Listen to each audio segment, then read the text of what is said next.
Houston, we have a problem.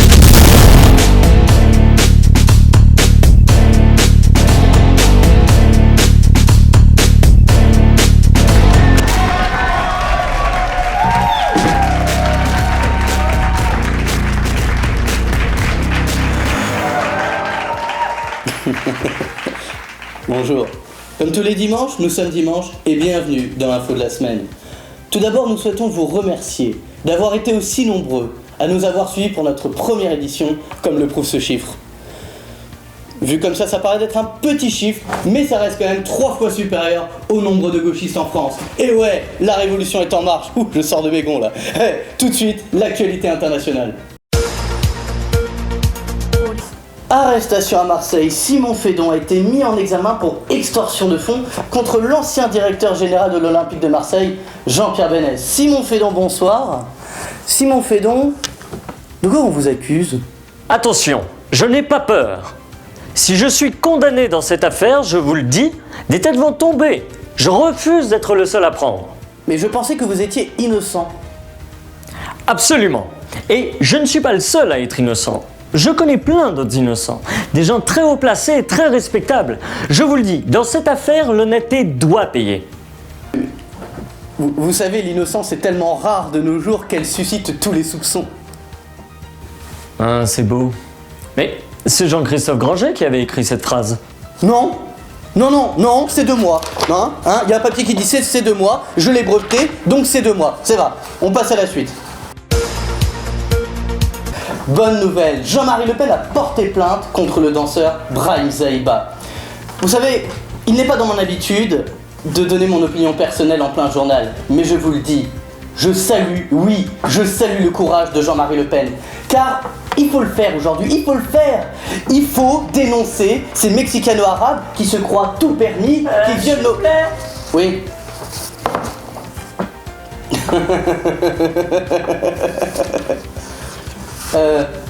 On vient de m'apprendre que Jean-Marie Le Pen aurait porté plainte contre Brahim Khalaba car ce dernier aurait pris un selfie de lui pendant qu'il dormait avant de le poster sur les réseaux sociaux.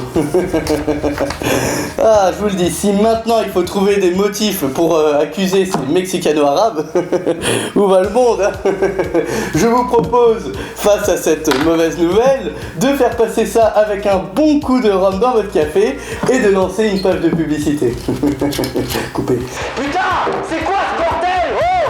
Bon, c'est bon, vous avez coupé le micro? Ok, écoutez, je veux plus qu'on m'interrompe en plein journal, ok, c'est clair? Je veux absolument plus qu'on m'interrompe. Non, touche pas à ça, toi. Touche pas à ça. Putain de merde! Espèce de con! Abruti, un putain de merde! Cinéma pour terminer, dimanche dernier a eu lieu les Golden Globes et le film The Revenant est parti avec le prestigieux prix du meilleur film. The Revenant.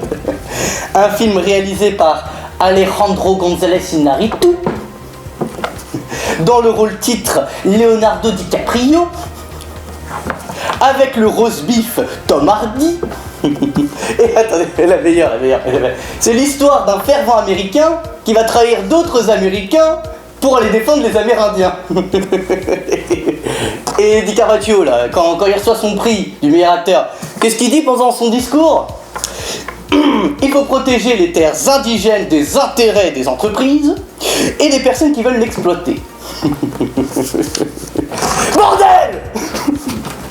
Ils sont passés où les grands films américains? Argo! L'histoire d'un Américain qui va sauver d'autres Américains en Iran. Forrest Gump, le parcours d'un Américain hors du commun. La liste de Schindler, un Américain qui va sauver... Si je puis me permettre, Schindler était allemand. Oui, bien sûr, oui. Et Liam Neeson, il est quoi? Non mais, Liam Neeson, il est anglais. Ok, vous voulez jouer à ça? Jamais, je vous le dis, jamais l'Académie des Oscars ne s'abaissera à ça. Je vous le dis, jamais. Et quand bien même, si The Revenant reçoit l'Oscar du meilleur film, moi, je deviens démocrate. Non mais je le dis, je deviens démocrate. Bon, c'est la fin de cette édition. Je tiens à dire que j'ai passé un très mauvais moment avec vous. Je souhaite que vous finissiez agressés dans la rue cette semaine. Ça vous apprendra à encourager le multiculturalisme. Le conseil de la semaine est ma main dans votre gueule. Et je demande à tous les fidèles de l'émission de me suivre la semaine prochaine car la révolution est en marche. Merci beaucoup.